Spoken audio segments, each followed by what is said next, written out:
Hi friends, welcome to Daily Beats video channel. நம்ம வீடியோக்குள்ள போறதுக்கு முன்னாடி மறக்காம subscribe பண்ணுங்க. இன்னைக்கு bread gulabjamun எப்படி செய்யறதுன்னு பார்க்கலாம். Ingredients bread, sugar and milk. இப்போ வந்து நான் bread, milk, sugar எடுத்து வச்சிருக்கேன். First வந்து sugar syrup வந்து ரெடி பண்ணிக்கலாம். First pan வந்து heat ஆகட்டும். Heat ஆனதுக்கு அப்புறம் வந்து நம்ம water add பண்ணிக்கலாம். இப்போ வந்து நான் 1 glass of water எடுத்துர்க்கேன். நீங்க எத்தனை மெம்பர்ஸ்க்கு பண்றீங்களோ அந்த அளவுக்கு வந்து sugar syrup வந்து ரெடி பண்ணிக்கோங்க. First வந்து water வந்து நல்லா பாயில் ஆகட்டும், நல்லா ஹீட் ஆகி பாயில் ஆகட்டும்.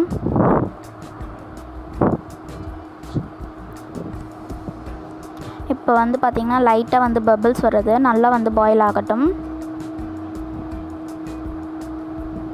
இப்போ வந்து நல்லா பாயில் ஆயிடுச்சு. இப்போ நம்ம எடுத்து வச்சிருக்கோம் இல்லையா sugar வந்து அந்த sugar வந்து ஆட் பண்ணிக்கலாம்.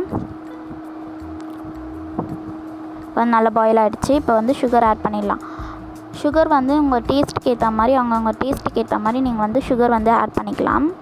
சுகரும் வாட்டரும் நல்லா வந்து பாயில் ஆகட்டும். நல்லா சுகர் வந்து மெல்ட் ஆகி நல்லா வந்து சுகர் சிரப் வந்து நல்லா ப்ரௌன் கலரில் கோல்டன் ப்ரௌன் கலர் வர வரைக்கும் நல்லா வந்து கொதிக்கட்டும். லோ ஃப்ளேமில் வச்சுட்டு இது ஒரு பக்கம் சைடில் வந்து கொதிக்கட்டும். நல்லா கலரி விட்டுருங்க.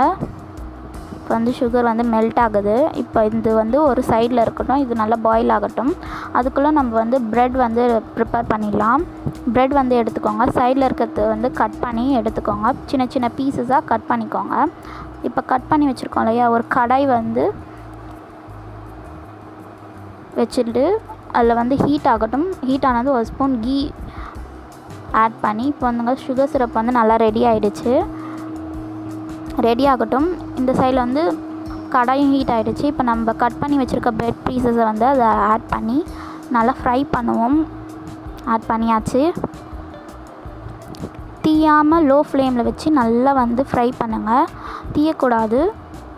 ஜஸ்ட் ஒரு 3 minutes வந்து ஃப்ரை பண்ணாலே போதும். நல்லா எல்லா சைடுமே வந்து கோல்டன் கலரில் வர அளவுக்கு ஃப்ரை பண்ணுங்க. நல்லா கிறிஸ்பியாக ஃப்ரை ஆகட்டும். இது வந்து நல்லா ஃப்ரை ஆகட்டும், எல்லாம் ஈவனாக குக் ஆகட்டும். நல்ல ஸ்மெல் வருது. இந்த பேக்கரி சைட்லாம் போனீங்கன்னா ஸ்மெல் வரும் இல்லையா, அந்த மாதிரி வரும். ப்ரெட் வந்து உடஞ்சா கூட பரவாயில்ல, நல்ல ஸ்மெல் வருது. உடஞ்சா கூட பரவாயில்ல. நம்ம என்ன போட்டு பிளெண்ட் பண்ண போகிறோம் மில்க் ஆட் பண்ணி. இப்போ வந்து பார்த்திங்கன்னா நல்லா வந்து ப்ரௌன் கலரில் எல்லா சைடுமே குக் ஆகிடுச்சு. இப்போ வந்து நம்ம ஒரு பிளேட்டில் வந்து மாற்றிடலாம். இந்த மாதிரி பிளேட்டில் வந்து மாற்றிடுங்க.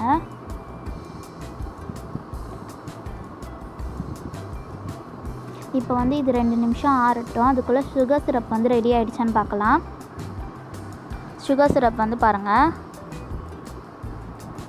ரெடி ஆகிடுச்சு. நல்லா கோல்டன் ப்ரௌனில் வந்துடுச்சு.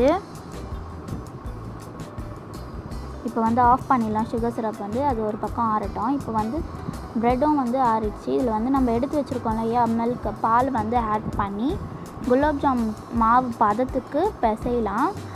லைட்டாக பிசைங்க. நம்ம மிக்ஸி ஜாரில் போட்டு பிளெண்ட் பண்ணிடலாம். சும்மா 2 நிமிஷம் பிளெண்ட் பண்ணாலே போதும். மிக்ஸி ஜாரில் சும்மா பிசைஞ்சிட்டு மிக்ஸி ஜாரில் போட்டு பிளெண்ட் பண்ணிவிடுங்க. பிளெண்ட் பண்ணிங்கன்னா இந்த மாதிரி தான் இருக்கும். இப்போ வந்து இது வந்து சின்ன சின்ன சின்ன பாலாக வந்து நம்ம ரோல் பண்ணிக்கலாம். நல்ல பால், குட்டி குட்டி பாலாக வந்து நல்லா அழுத்தி பிசையக்கூடாது. அழுத்தி பிசைஞ்சிங்க அப்படின்னா வந்து ரொம்ப ப்ரெஷர் கொடுக்காம பால் வந்து செய்யுங்க. ரொம்ப அழுத்தி பிசைஞ்சிட்டிங்க அப்படின்னா நம்ம எண்ணெயில் போடும் போது வெடிச்சிடும், பால் வந்து ரவுண்டாகவே இருக்காது.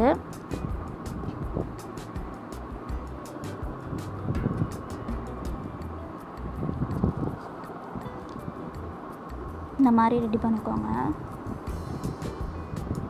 எல்லாத்தையும் இதே மாதிரி வந்து பால் வந்து மேட் பண்ணிக்கலாம். அது செஞ்சிட்டே இருக்கும்போது எண்ணெய் வந்து கடாயில் காய வச்சுக்கோங்க. இப்போ எண்ணெய் காஞ்சிச்சான்னு பார்க்கலாம். எண்ணெய் காஞ்சிச்சா இல்லையான்னு பார்க்கறதுக்கு சும்மா சின்னதாக போட்டு பாருங்கள். இந்த ப்ரெட்டு இது போட்டிங்கன்னா அது வந்து கீழே டீப்பாக போயிட்டு மேலே வரும். காயில் அப்படின்னா வந்து நம்ம போட்ட ப்ரெட் வந்து அடியிலே தங்கிடும். இப்போ வந்து எண்ணெய் காஞ்சிச்சு, நான் வந்து ஆட் பண்ணிட்டேன். ரொம்ப டீப் ஃப்ரை வந்து பண்ண வேணாம். ப்ரெட்டுன்றதுனால வந்து ஆயில் வந்து நிறைய இழுக்கும். அதனால் இந்த மாதிரி கொஞ்சமாக எண்ணெய் விட்டு ஃப்ரை பண்ணுங்கள். நல்லா திருப்பி விடுங்க. அப்போ தான் ஈவனாக குக் ஆகும். நல்லா ஒரு கோல்டன் ப்ரௌன் கலரில் வர அளவுக்கு நல்லா ஃப்ரை பண்ணுங்கள். நல்லா குக் ஆகட்டும். இந்த மாதிரி எண்ணெய் வந்து மேலே எடுத்து ஊற்றும் போது நல்லா வந்து குக் ஆகும். பாருங்க, கோல்டன் ப்ரௌன் கலர் வந்துடுச்சு. இப்போ வந்து ரெடி ஆகிடுச்சு. இப்போ வந்து இதை எடுத்து எண்ணெய் இல்லாமல் வடிகட்டிடுங்க. எடுத்து ஜீராவில் வந்து போட்டுருங்க. நம்ம ரெடி பண்ணி வச்சுருக்க ஜீராவில் வந்து போட்டுருங்க.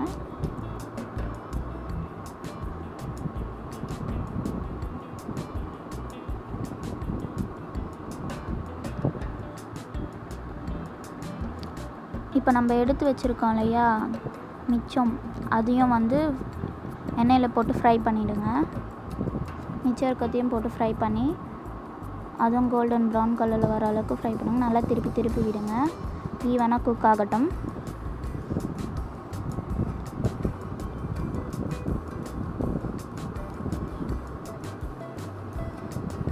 ஈவனாக குக் ஆகட்டும். நல்லா திருப்பி விடுங்க. அப்போ தான் ஈவனாக குக் ஆகும். இப்போ இது வந்து ஒரு 10 minutes வந்து ஊறட்டும். ஊறினதுக்கப்புறமா இப்படி தான் இருக்கும். நீங்களும் வீட்டில் செஞ்சு பார்த்துட்டு எப்படி இருக்குன்னு சொல்லுங்கள்.